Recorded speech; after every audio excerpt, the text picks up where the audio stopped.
भक्तांच्या अभूतपूर्व उत्साहात बाळे येथील श्री खंडोबा यात्रेची सांगता करण्यात आली। छबिना आणि पालखी मिरवणुकीत भक्तांनी मोठी गर्दी केली होती। भक्तांच्या अभूतपूर्व उत्साहात श्री क्षेत्र बाळे येथील श्री खंडोबा यात्रेची सांगता झाली।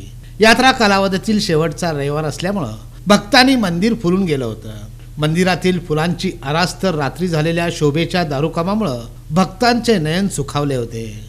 मार्गशीर्ष महिन्यात बाळे येथील श्री खंडोबा देवस्थान येथे महिनाभर उत्सव सुरू असतो। या कालावधीतील दर रविवारी मंदिरात मोठे धार्मिक कार्यक्रम केले जातात। आज या महिन्यातील शेवटचा रविवार होता, त्यामुळे भक्तांनी मोठ्या प्रमाणात श्रीच्या दर्शनासाठी गर्दी केली होती। दिवसभर मंदिराच्या परिसरात खंडोबा भक्त असणाऱ्या वाघ्यांचा खेळ रंगला होता।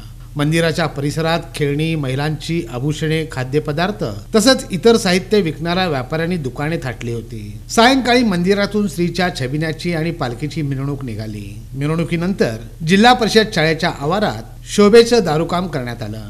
यावेळी मंदिराचे विश्वस्त, मानकरी आणि बाळे येथील स्थानिक भक्त मोठ्या प्रमाणात उपस्थित होते।